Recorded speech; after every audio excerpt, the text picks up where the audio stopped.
యోగి plus అగ్గిపెట్టెల సమస్యని ఎలా ఎదుర్కోవాలో ఆ మన్నాటికి కానీ గీతకి తోచలేదు.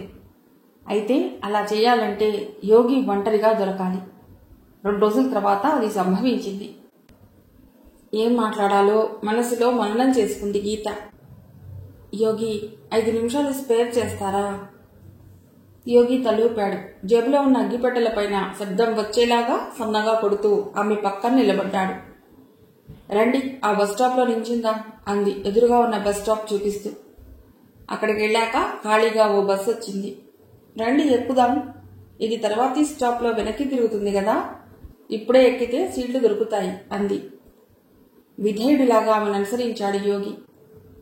ఇలా అగ్గిరాముళ్లా తిరగటంలో మీ ఉద్దేశం ఏమిటి? బస్సు కదలగానే గీత అడిగింది.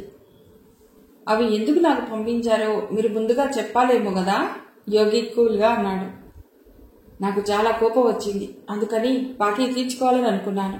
అయినా అలా బాకీ తీర్చాలని ముందుగా అనుకుంది మీరు. అలా ఎందుకు చేశారు? ఆ ప్రశ్న ఆనాడే అడిగి ఉంటే ఇలా అగ్గిపెట్టలని మోసే శ్రమ నాకు తప్పేది కదా, యోగి సన్నగా నవ్వాడు. అవును, ఆ 10 రూపాయలు కవర్లో ఎందుకు పంపావు అని సింపుల్గా అడిగేస్తే సరిపోయేది కదా. గీత తల తిప్పి కిటికీలోంచి బయటికి చూస్తూ అడిగింది. అయితే ఇప్పుడు చెప్పండి, ఎందుకు చేశారలా? సాధారణంగా అప్పులు అంత త్వరగా తీర్చేయను, కానీ నా స్నేహితులు అంతా మామూలు వాళ్ళు.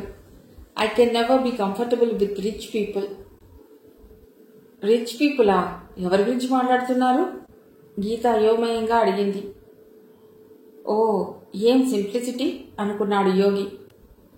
పాష్ లొకాలిటీ బంగళాలో మధ్యతరగతి వాళ్ళు ఉండరు కదా. 1/2 నిమిషం తర్వాత గీతకు అర్థమైంది. తార ఇల్లు చూసి తమ ఇల్లు అనుకున్నాడు కాబోలు. తను ధనవంతురాలు కాదు అని తెలిస్తే చేరువయ్యేందుకు ఇతడికి అభ్యంతరం ఉండదేమో అన్న ఊహతో నిజం చెప్పబోయి సంభాళించుకుంది. పొరపడి తద్వారా తనని ఇంత వేదనకి గురి చేశాడో కదా. అగ్గిపెట్టెలు జేబులో ఉంచుకుని తనని ఇంతగానో సతాయించాడు. ఇతడిని ఊరికే వదలకూడదు. కావాలని బరువుగా నిట్టూర్చింది గీత. మెరిసేదంతా మేలిమి కాదు యోగి, పైన పటారం లోన లొటారం అన్న సామెత ఎప్పుడన్నా విన్నారా? గొంతులో వేదన పలికిస్తూనే మనస్సులో నవ్వుకుంది గీత. అంటే అంటే యోగి గజిబిజి అయ్యాడని స్పష్టంగా తెలిసింది గీతకి. క్రితం సంవత్సరం స్టాక్ మార్కెట్ క్రాష్ అయింది, గుర్తుందా? అప్పుడు మా డాడీ అంతా పోగొట్టుకున్నారు. అంతా అంటే నిజంగా అంతా. అప్పటి నుండి అప్పులతోనే బండి నడిపా. అప్పుల వాళ్ళు ఎన్నాళ్ళ నాగుతారు చెప్పండి. మొన్ననే ఆ బంగాళా వేలం వేశారు. ఇప్పుడు ఓ చిన్న ఇంట్లోకి అద్దెకి దిగా. కర్చీఫ్తో పొడికళ్ళద్దుకుంది గీత. యోగి ఆమెనే చూస్తూ ఉండిపోయాడు. మీరు నమ్మరు కదూ, ఓ పని చేయండి, నాతో పాటు మా ఇంటికి, అదే మా కొత్త ఇంటికి రండి. మీ కళ్ళతో మీరే స్వయంగా చూడండి.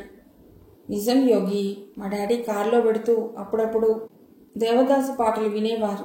అప్పుడు ఓ పాటలో కలిమిలేములు కావుడి కుండలు అని దేవదాసు పాడితే ఏదో తాగి నోటికి వచ్చింది పాడాడు కాబోలు అనుకుని నవ్వేదాన్ని. అలా ఎందుకంటారో అర్థమయ్యేది కాదన్నమాట. ఇప్పుడు తెలిసింది. అన్నట్లు ఆ కారు కూడా అమ్మేశాం.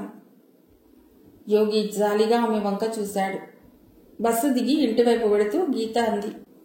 ఈ పేద జీవికల ఈ ఎడాలలోనే వేగిపోనిపోయి, ఈ చిన్ని సెలయేళ్లు ఈ కొండకోననే ఎండిపోనిపోయి అని పాడుకోవాలనిపిస్తుంది. అంతకంటే ఏం చేయగలం చెప్పండి? యోగి నడక ఆగింది. మీకు కృష్ణశాస్త్రి ఇష్టమా? ఇష్టమా? చాలా చాలా చాలా చాలా చాలా ఇష్టం. మా బంగళా నుండి నేను తెచ్చుకున్నవి ఆ పుస్తకాలే. చాలా సాదాసీదాగా ఉన్న ముందు గదిని చూసి కొన్ని రోజుల్లోనే ఎంత మార్పుని చూసింది ఈ అమ్మాయి అని అనుకున్నాడు యోగి. ఆమె కాఫీ తెస్తానని లోనికి వెడితే అతడు సీలింగ్కి ఉన్న బూజుని చూస్తూ ఆలోచనలో పడ్డాడు. ఆమె అందించిన మంచినీళ్లు తాగాక అతడికి ఓ సందేహం వచ్చింది. 0, మీ కుక్క పిల్ల ఏమైంది? అది కూడా చూసావా బాబు అనుకుంది గీత. గొంతుని గద్గదం చేసి, ఇప్పుడు దాన్ని పోషించే స్తోమత లేదు యోగి బాబు, ఆ బంగళా వాళ్ళకే ఇచ్చేశాం అంది. అతడి మనస్సు కలిచివేసింది. అన్యమనస్కంగా పేపర్ అందుకున్నాడు. ఇప్పుడే వస్తాను అంటూ గీత లోపలికి వెళ్ళింది. 2 నిమిషాల తర్వాత ఆమె కాఫీ కప్పులతో వచ్చేసరికి పెన్నుతో పేపర్ పైన ఏదో రాస్తున్నాడు. ఆమెను చూసి నవ్వి పేపర్ యథాస్థానంలో ఉంచాడు. కాఫీ బాగుంది అన్నాడు ఓ గుక్క తాగి. ఈ నెల తర్వాత ఈ అలవాటు కొనసాగించగలమో లేదో, బడ్జెట్ వేయాలి అంది గీత. మిమ్మల్ని మెచ్చుకోవాలి గీత, చాలా స్థైర్యంగా ఉన్నారు. అన్నీ పోగొట్టుకున్న వాళ్ళకి మిగిలేది అదే కదా యోగి బాబు అంది గీత. అతడు సెలవు తీసుకుని వెళ్ళిపోయిన అరగంట తర్వాత రాఘవ వచ్చాడు. కూతురు అందించిన కాఫీ తాగి అతడు పేపర్ అందుకున్నాడు. క్రాస్ వర్డ్ పజిల్ పేజీ చూడగానే అతడి భ్రుకుటి ముడిపడింది. ఇవన్నీ ఎవరు నింపారు గీత? పొద్దున్న చాలాసేపు ప్రయత్నించాను, నాకు కొరుకుడు పడలేదు. భలే! గీత నివ్వెరపోయింది. 2-3 నిమిషాల సమయం మాత్రమే యోగి ఒంటరిగా ఉన్నాడు. ఆ కొద్దిసేపట్లో అతడు తండ్రికి తెలియనివన్నీ నింపాడా? గీత పేపర్ అందుకుంది. 8-9 గడులు నింపాడతడు. యోగి అని జర్నలిజం చేస్తున్నాడు నాన్న, ఈ మధ్యనే పరిచయం అయ్యాడు. అతడు చాలా తెలివిగలవాడు, అతడే చేసి ఉంటాడు అంది గీత. అంత తెలివిగలవాడిని కూడా బురిడి కొట్టించాను గదా అనుకుంది గర్వంగా. ఆ తర్వాత 2-3 సార్లు ఆమెని బైక్ పైన ఇంటి దగ్గర దింపాడు యోగి. ఆ బైక్ అతడిదే కానీ ఎవరడిగినా నో అనకుండా ఇచ్చేస్తాడట. నెలలో ఓ వారం రోజులు అతడి దగ్గర, మిగిలిన రోజులు ఇతరుల దగ్గర అన్నమాట. అలా ఓ ప్రయోజనం కూడా ఉందండి. కొంతమంది పెట్రోలు పోయించి మరీ తిరిగి ఇస్తారు అన్నాడు నవ్వుతూ. రోజురోజుకి యోగికి గీత అంటే అడ్మిరేషన్ పెరగసాగింది. జీవితంలో ఎదురు దెబ్బలని ఎంత బాగా తట్టుకుని నిభాయించుకుందో కదా అనుకున్నాడు. ఓ సాయంకాలం గీత తార ఇంటికి వెళ్ళటానికి బస్టాప్లో నిల్చుంది. బైక్ పైన యోగి వచ్చాడు. గీత గతుక్కుమంది. ఏం చేయాలో ఆమెకి తోచలేదు.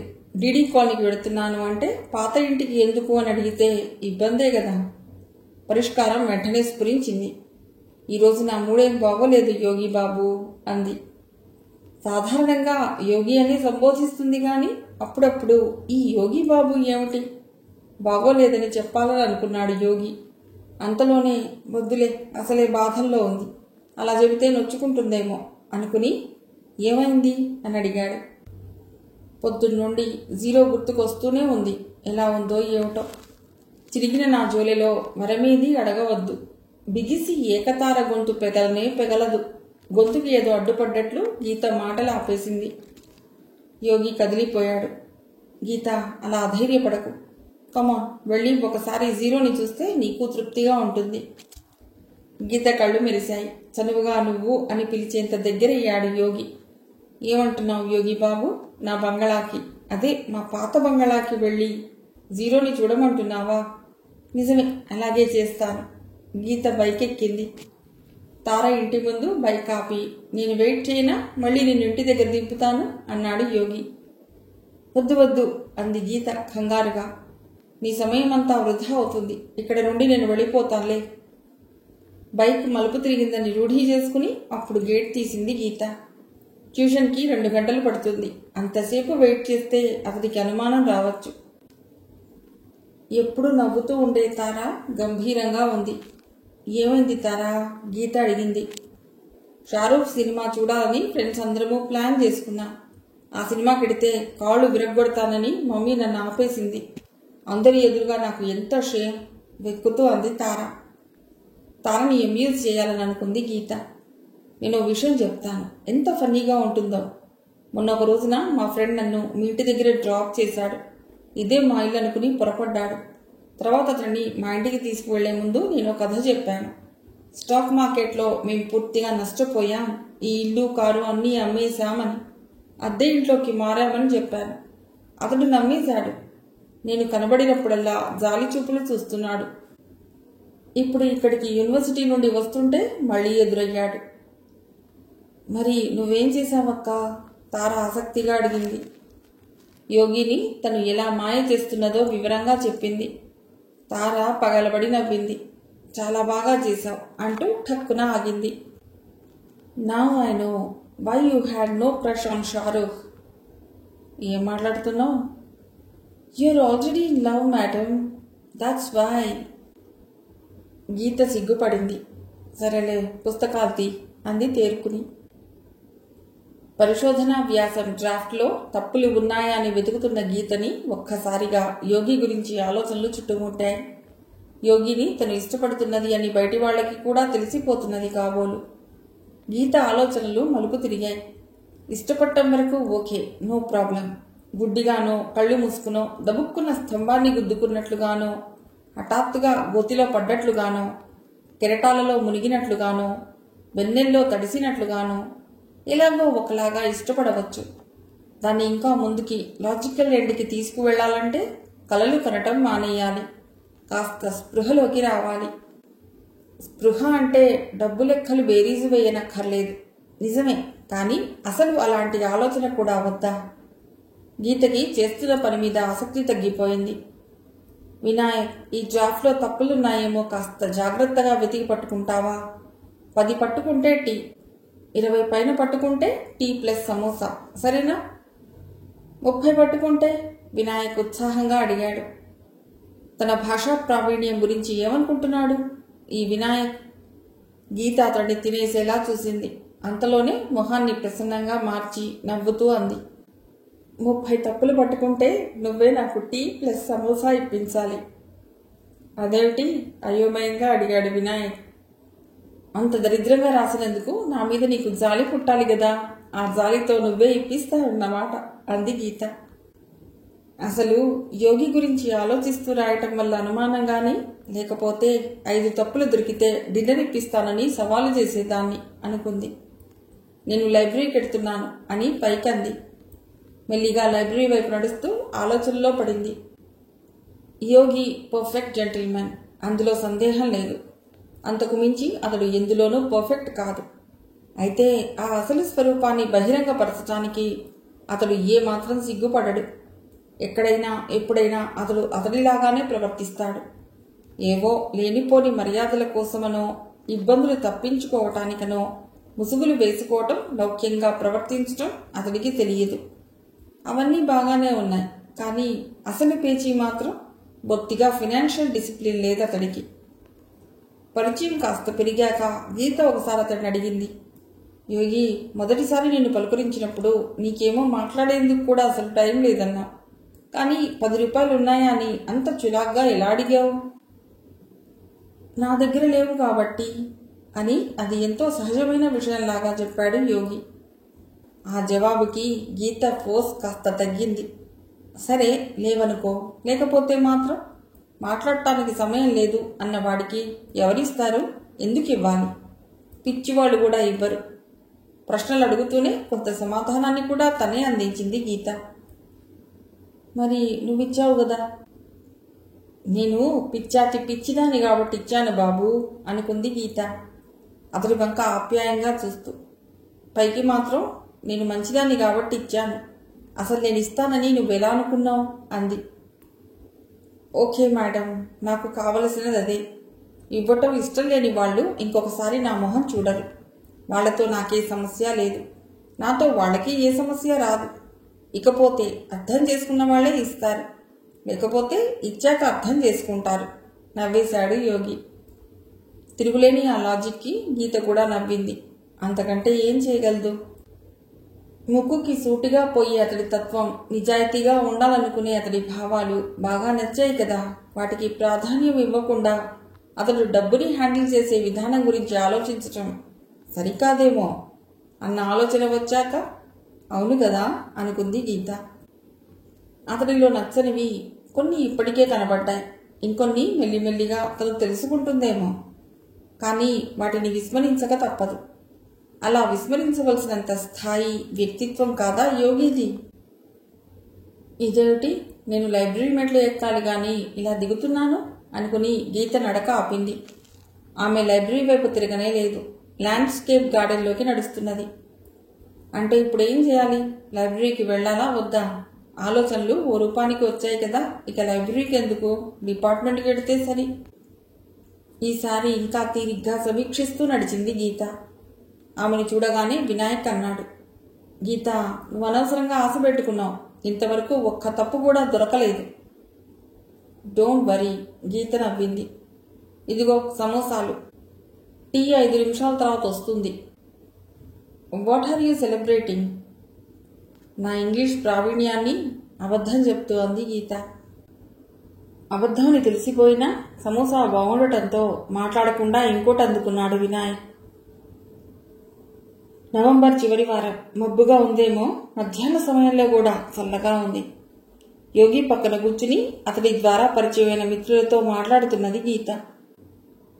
బాబూ, నువ్విక్కడున్నావా అంటూ పోస్ట్ మ్యాన్ వెతుక్కుంటూ వచ్చాడు. నీకు ఎంవో వచ్చింది. ఎంవోనా అంటూ ఫామ్ అందుకున్నాడు యోగి. నిమిషం తర్వాత పోస్ట్ మ్యాన్ ఇచ్చిన 1000 రూపాయలు తీసుకున్నాడు. బహుమతి కథది గదూ? ఓ స్నేహితుడు అడిగాడు. తొందరగా పంపారే. యోగి ఆ 10 నోట్లు ఎత్తి పట్టుకున్నాడు. ఎవరికి ఎంత బాకీనో అతడు ఎప్పుడూ చిట్టా రాసి ఉంచుకోడు. అతడికి అటుపక్కన కూర్చున్న రాజు అన్న స్నేహితుడికి 10 నోట్లు ఇచ్చాడు. రాజు అవి తీసుకుని 2 నోట్లు జేబులో ఉంచుకుని పక్క అతడికి ఇచ్చాడు. అలా తరుక్కుంటూ చివరికి 3 నోట్లు గీత దగ్గరికి వచ్చి ఆగాయి. గీతకి ఏం చేయాలో తెలియలేదు. యోగి 3-4 సార్లు కలిపి దాదాపు 150 వరకు తీసుకున్నాడు. ఆ సంగతి ఇప్పుడు బయటపెట్టడం ఎందుకు అన్నట్లు గీత చనువుగా ఆ నోట్లు యోగి జేబులో ఉంచింది. యోగి అభ్యంతరం చెప్పలేదు. ఆ తర్వాత ఇద్దరే ఉన్నప్పుడు గీత అడిగింది. నాకో సంగతి అసలు అర్థం కాదు. నీ జేబులో డబ్బులు ఉంటే అవి అయిపోయే వరకు ఇంకొకరి చేత ఖర్చు పెట్టించావు. చుట్టూ తెలిసిన వాళ్ళు ఉంటే నీ దగ్గర డబ్బులు లేవన్న ఆలోచన నీకు కలగదు. Why are you so indifferent towards money? ప్రపంచం అంతా డబ్బు చుట్టే తిరుగుతూ ఉంది అని నీకు తెలియదనుకోవాలా? యోగి నవ్వాడు. నేనేదో ఆదర్శవాదిని అని అనను, కానీ ఈ ప్రపంచంలో అన్ని సమస్యలకి కారణం డబ్బు. ఎక్కువగా ఉండటమో తక్కువగా ఉండటమో, అది కావాలని తాపత్రయపట్టమో, తేలిగ్గా సంపాదించాలన్న తపనో, ముందు తరాలకి కూడా దాచేసుకోవాలన్న తహతహో, ఈ తిప్పలన్నిటికీ కారణం అదే. పూర్తిగా కుదరదు, కానీ రోజు కూలీ చేసుకునే వాళ్ళలాగా ఈనాటి సంపాదనతో ఈనాడే ఎంజాయ్ చేయటం అన్నది ఉత్తమమైన మార్గం అని నాకు తోస్తుంది. కానీ రేపటికి కావాలి కదా. గీత, నిన్న ఇలాగే రేపు అని నువ్వు అనుకున్నది ఈ రోజుగా వచ్చేసింది కదా. నువ్వు రేపటి కోసం దాయాలి అనుకుంటున్నావు. నేనేమో ఒక్కరోజు ముందుగా ఈరోజే ఖర్చు చేసేస్తున్నాను అంతే. చాలా సింపుల్గా తేల్చేశాడు యోగి. వినటానికి అది బాగానే ఉంది, కానీ సమర్థనీయమా? గీతకి భయం కలిగింది. ఆర్థికంగా తండ్రి తమని ఎన్ని ఇబ్బందులు పెట్టాడో గీత ఎలా మర్చిపోతుంది? కానీ యోగి విషయం వేరు. సిగరెట్లు తప్పితే ఇంకో అలవాటు లేదు. సమస్య ఎదురైతే తండ్రిలాగా పలాయనవాదాన్ని ఆశ్రయించే తరహా కాదితడిది అని తనకి తానే ధైర్యం చెప్పుకుంది గీత. ఓకే యోగి బాబు, నీ ఫిలాసఫీ చాలా బాగుంది, కానీ యోగి అడ్డు తగిలాడు. ఎంత బాగుందో నీ సంబోధన వింటే తెలిసిపోతున్నది. సరే చెప్పు. సాయంకాలం ప్రళయం వస్తుంది. ఈలోగా జేబులో ఉన్న డబ్బులన్నీ ఖర్చు పెట్టాలన్నట్లు తొందరలో ఎందుకు ఉంటావు? పొద్దున్న ఎంత తెచ్చినా సాయంకాలానికి నీ దగ్గర ఒక్క పైసా ఉండకపోవటం నేను చాలాసార్లు చూశాను. యూర్ రైట్ అన్నాడు యోగి. జేబులోంచి 300 తీసిచ్చాడు. నాకు బుద్ధి ఉండదు, లేకపోతే ఆర్థికంగా బాగా దెబ్బతిన్న నీ నుండి కూడా అప్పు తీసుకోవటం ఏమిటి? రహస్యాన్ని బట్టబయలు చేయనా వద్దా అని తర్జన భర్జన పడింది గీత. ఇప్పుడు కాదు, ఏదన్నా హోటల్లో కూర్చుని ఉండగా మంచి కాఫీ తాగుతూ చెప్పాలి అనుకుంది. ఆమె మౌనంగా ఉండటం చూసి యోగి అన్నాడు. న్యూక్లియర్ కెమిస్ట్రీలో హాఫ్ లైఫ్ అంటారు చూడు, అలా నా దగ్గర డబ్బులకి హాఫ్ లైఫ్ 10 నిమిషాలే కాబోలు. అంటే అతడి దగ్గర 100 రూపాయలు ఉంటే అవి 50గా మారటానికి 10 నిమిషాలు, 25గా అయిపోవటానికి ఇంకో 10 నిమిషాలు తీసుకుంటూ దాదాపుగా గంటలో ఆ 100 మాయమైపోతుందన్నమాట. అతడు అలా సైంటిఫిక్ పదాలు తరచూ వాడటం చాలాసార్లు అనుభవమే కాబట్టి వెంటనే అడిగింది. నువ్వు చదివింది ఏమో BA లిటరేచర్. సైన్స్ గురించి ఇంత ఎక్కువ అభిరుచి ఏమిటి? సైన్స్ అంటే నీకు అంత ఇష్టమా? నేను సైన్స్ చదివానమ్మా. ఇంటర్లో MPC ఫిజిక్స్, కెమిస్ట్రీ చాలా ఇష్టంగా నేర్చుకునేవాణ్ణి. అంత ఇష్టమైతే మరి ఎంసెట్ రాయలేదా? గీత అడిగింది.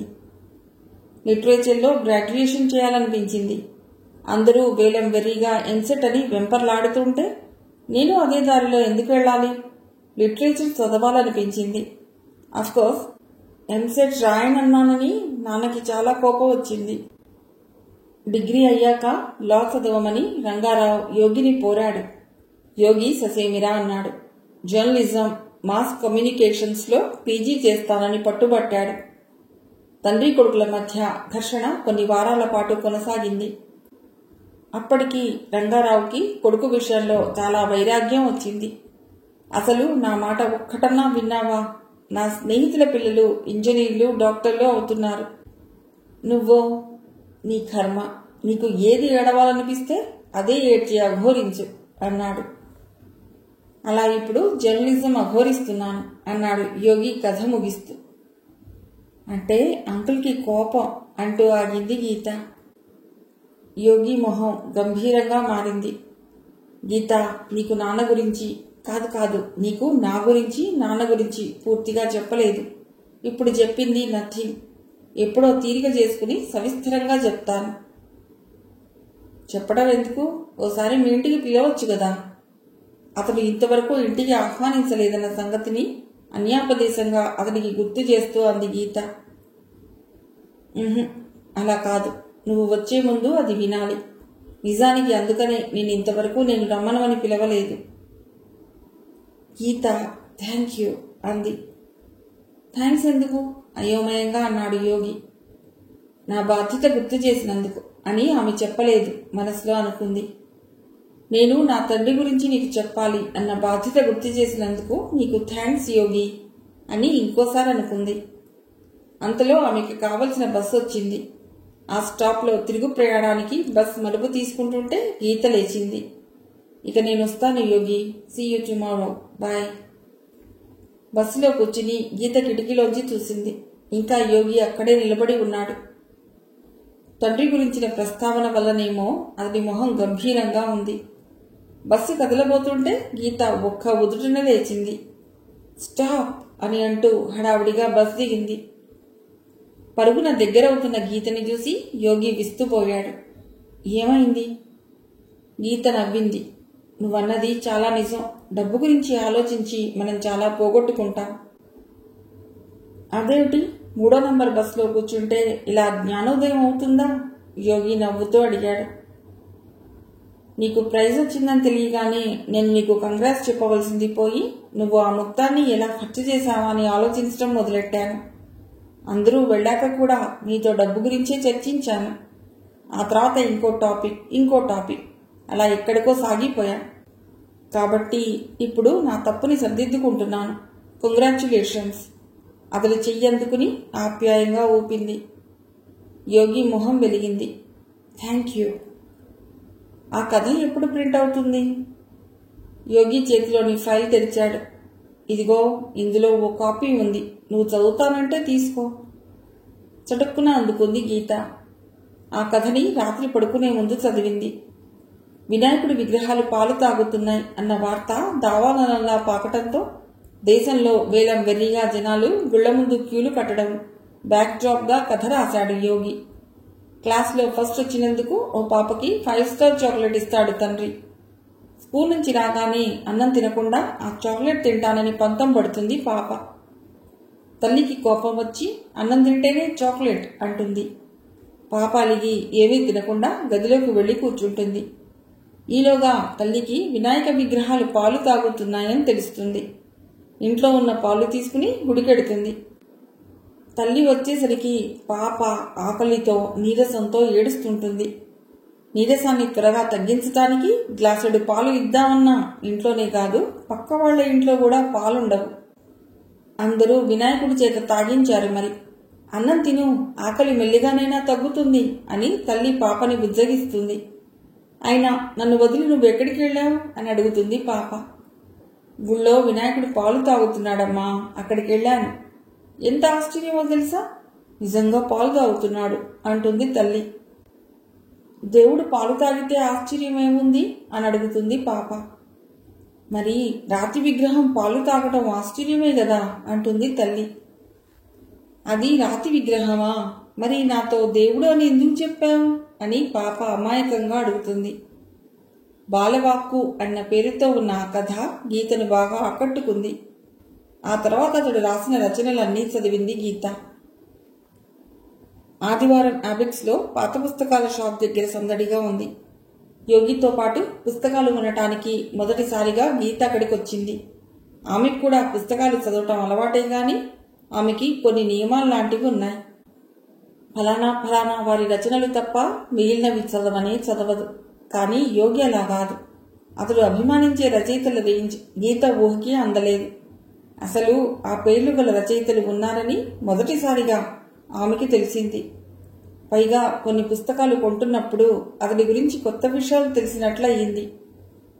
ఈ మహాప్రస్థానం చూడు, దాదాపు కొత్త దానిలాగా ఉంది. ఎవరో శ్రీశ్రీ చదవటం ఫ్యాషన్ అనుకుని కొనుక్కుని చెలం ముందు మాట కూడా చదవకుండా అల్మరాలో ప్రదర్శించి చివరికి ఇక్కడికి పంపారన్నమాట అంటూ బేరమాడి కొన్నాడు. అంటే మీ దగ్గర మహాప్రస్థానం లేదా? గీత ఆశ్చర్యంగా అడిగింది. యోగి 2వ పేజీ తిప్పాడు. అక్కడ మొదటి ముద్రణ దగ్గర నుండి వరుసగా ఉన్న లిస్టు పైన వేలితో కొడుతూ అన్నాడు, ఈ పుస్తకం ఎన్నిసార్లు ప్రింట్ అయిందో దానికి రెట్టింపు సార్లు కొని ఉంటారు. ప్రతిసారి ఎవరో ఒకరు తీసుకుంటారు. ఈసారి నువ్వు తీసుకుంటావా? ఇంట్లో అదే పుస్తకం ఉందని ఆమె సంశయించలేదు. వెంటనే అందుకుని హత్తుకున్నట్లు గుండెల దగ్గర ఉంచుకుంది. మొదటిసారి యోగి కొని ఇస్తున్న దానిని కాదని ఎలా అంటుంది? అతడు ఆ తర్వాత ఇంకో 2 పుస్తకాలు కొంటూ ఏదో అన్నాడు. కానీ గీత మహాప్రస్థానం వంక మురిపెంగా చూస్తూ ఏమీ వినిపించుకోలేదు. ఉన్నట్లుండి యోగి వంగి ఓ డిటెక్టివ్ పుస్తకం తీశాడు. ఈ పుస్తకం చదివావా? అట్ట ఊడిపోయిన పుస్తకం వంక గీత చూసింది. గడగడ మోగిన గంట. చూపుని అతడి వంకకి తిప్పి ప్రశ్నార్థకంగా తల ఊపింది. యోగి నవ్వాడు. చిన్నప్పుడు ఈ పుస్తకం నాకు చాలా ఫేవరెట్. ఎన్నిసార్లు చదివానో నాకు గుర్తులేదు. ఇది చదువుతూ ఓసారి నాన్నకు దొరికిపోయాను. ఆనాడు నాన్న ఎంతసేపు కొట్టాడో. ఇప్పుడు కొంటున్నావా? గీత అడిగింది. కొనాలి. కొని నాన్నకి చూపించి ఆ సంగతి గుర్తు చేసి మళ్ళీ ఆయన ఎదురుగా చదువుతాను. యోగి అదోలా నవ్వాడు. చిన్నపిల్లాడి చేష్టల్లాగా అదేమిటి యోగి? అలా చేస్తే ఆయన నొచ్చుకుంటాడేమో అని గీత అంది. కానీ యోగి విననట్లే ఉండిపోయాడు. 2 గంటలు అయ్యేసరికి గీతకి కాళ్ళు నొప్పులుగా అనిపించాయి. అదేమీ పట్టనట్లు యోగి ఇంకా ఇంకా ఏవేవో చూస్తూనే ఉన్నాడు. 5-6 పుస్తకాలు కొన్నాడు. The art of script writing పుస్తకమైతే గీచి గీచి బేరమాడి తీసుకున్నాడు. నువ్వేనా యోగి? చాలా ఆశ్చర్యంగా ఉంది. నువ్వు ఇంత గొప్పగా బేరం చేస్తావా? యోగి పగలబడి నవ్వాడు. నా దగ్గర మిగిలింది అంతే మేడం, బేరం ఆడక తప్పదు మరి అన్నాడు. గీత కూడా నవ్వింది. అయితే ఇక మన వేట అయిపోయినట్లేనా? తాజ్కు వెళ్లి కాఫీ తాగుదాంరా. సరే అంటూ అటు కదిలాడు యోగి. 5-6 అడుగులు వేసి ఆగాడు. అతడి కళ్లల్లో ఆరాధనాభావం స్పష్టంగా కనబడుతున్నది. ఏమిటాని అతడు చూస్తున్న దిశకి తిరిగింది గీత. అక్కడ ఏవో పుస్తకాల వాల్యూమ్స్ ఉన్నాయి. ఏమిటి యోగి? గీత అడిగింది. కాఫ్కా అన్నాడు యోగి. ఏదో సంశయం నుండి విముక్తుడైనట్లు అటు వెళ్లి ఆ పుస్తకాలు అందుకున్నాడు. కాఫ్కా అంటే? నోరు విప్పబోయి ఆగాడు యోగి. వద్దులే, తెలిసి తెలియక నేనేదో చెప్తే ఆ మహానుభావుణ్ణి అవమానించినట్లు అవుతుంది. ఈయన గురించి చాలా విన్నాను. చదివి అనుభవించి అప్పుడు నీకు చెప్పాలి. ఆ పుస్తకాలని ఆప్యాయంగా తడిమి పేజీలు తిప్పి కొంతసేపు తర్వాత పెట్టేశాడు. వాటి పక్క ఇంకోసారి చూసి రా గీత అన్నాడు. అదేమిటి, కొనవా? యోగి నవ్వాడు. నా దగ్గర డబ్బులు లేవు మేడం. నా దగ్గర ఉన్నాయి యోగి బాబు అంది గీత. కానీ నా సంగతి నీకు తెలుసు. మళ్ళీ ఈ డబ్బులు ఇవ్వగలనో లేదో నాకు తెలీదు. అసలే ఇబ్బందుల్లో ఉన్న నీకు ఎందుకా భారం? ఇన్ని నెలలు గడిచినా గీత ఇంకా దివాళా అబద్ధాన్ని కొనసాగిస్తూనే ఉంది. అందుకనే అతడి వంక వినోదంగా చూస్తూ నో ప్రాబ్లం యోగి బాబు అంది పర్సు తీస్తూ. ఐస్ క్రీం కొన్నప్పుడు చిన్నపిల్లవాడిలాగా సంబరంగా ఆ పుస్తకాల వంక చూశాడు యోగి. అలా ఉన్న అతడినే చూస్తూ ఉండాలని గీత కనిపించినా నిమిషం తర్వాత అంది. యోగిబాబు, తాజ్కి వెళ్ళవలసిందే, తప్పదు. కాఫీకి ఆర్డర్ ఇచ్చాక ఒక్కొక్క పుస్తకం తీసి చూడసాగాడు యోగి. హఠాత్తుగా అడిగాడు, నా చిన్నప్పటి డ్రీమ్ ఏమిటో తెలుసా? చిన్నప్పుడు అంటే 10th, ఇంటర్ చదివే వయస్సులో. 3 ఛాన్సులు ఇస్తావా అంది గీత. అతడు తల ఊపడం చూసి కళ్ళు మూసుకుంది. నంబర్ 1 డిటెక్టివ్ అవ్వాలని అనుకున్నావు. 2 కవిత్వం రాసి పేరు తెచ్చుకోవాలని. 3 సినిమా యాక్టర్. నీకు సినిమాలకి అస్సలు పడదు కాబట్టి ఇంజనీర్ అవ్వాలని ఉండేది. గీత కళ్ళు తెరిచింది. ఏం మాట్లాడవేం యోగి బాబు, కరెక్టేనా? ఆ సంబోధన ఏమిటి? బాగోలేదు గీత, ప్లీజ్ అన్నాడు యోగి. నిజమే, ఈ సందర్భానికి ఇది సరిపోదు అంది గీత. నిజమే, ఆస్తులు పోగొట్టుకున్నానని నీతో అబద్ధాలు చెప్తున్నప్పుడు మెలోడ్రామాగా ఆ సంబోధన బాగుంటుంది కానీ ఇలాంటప్పుడు కాదు అనుకుంది. ఇంతకీ నా ఊహల్లో ఏది కరెక్ట్? ఏదీ కాదు. చాలా దగ్గరికి వచ్చినట్లే వచ్చి ఎటో వెళ్ళావు. నా డ్రీమ్ ఏమిటంటే సినిమా డైరెక్ట్ చేయాలని. నువ్వు సినిమాలా? యోగి, నేను నమ్మను కాక నమ్మను. ఈ ఏడాది నువ్వు ఒక్క సినిమా అన్నా చూసావా? ఈ సినిమా స్క్రిప్ట్ పుస్తకం ఎందుకు కొన్నాననుకున్నావు? చిన్నప్పటి వ్యామోహం గుర్తుకొచ్చి. ఆ పిచ్చ ఇప్పుడు నాకు లేదు. అప్పుడు మాత్రం సినిమాలు బాగా చూసేవాడిని. చాలా స్క్రిప్టులు మనసులోనే రాసుకున్నాను కూడా. ఆ సంగతి ఇప్పుడు ఎందుకు చెప్తున్నానో తెలుసా? ఆ పిచ్చ ఇప్పుడు ఉంటే నీ కథని ఆధారంగా తీసుకుని ఓ సినిమా కథ అల్లేవాణ్ణి. ఓ స్నేహితురాలు ఆస్తి కోల్పోతే హీరో రకరకాల ప్లాన్లు వేసి ఆ ఆస్తిని తిరిగి సంపాదించాడన్నమాట. ఎలా ఉంది కథ? అతడి మాటలని జాగ్రత్తగా విన్న గీతకి పట్టరాని సంతోషం కలిగింది. అంతలో ప్రేమలేఖ అని తన ఊహల్లో తేలిపోతే యోగి కర్కశంగా 10 రూపాయల్ని పంపిన సంఘటన గుర్తుకొచ్చింది. ఇంకో డోసు ఇవ్వాలని అనుకుంది. రుమాలుతో పొడి కళ్ళను అద్దుకుంది. గొంతులో జీరని పలికిస్తూ, యోగి బాబు, మా దురదృష్టం నీకు సినిమా తీయాలన్నంత వినోదంగా ఉందా అంది. ఇంకోసారి కళ్ళద్దుకుంది గీత. యోగి మొహం పాలిపోయింది. సారీ గీత, సారీ. నా ఉద్దేశం నిన్ను గాయపరచాలని కాదు. యోగి నిజంగా కంగారు పడ్డాడు. బేలగా మారిన అతడి వదనాన్ని చూస్తే గీతకి జాలేసింది.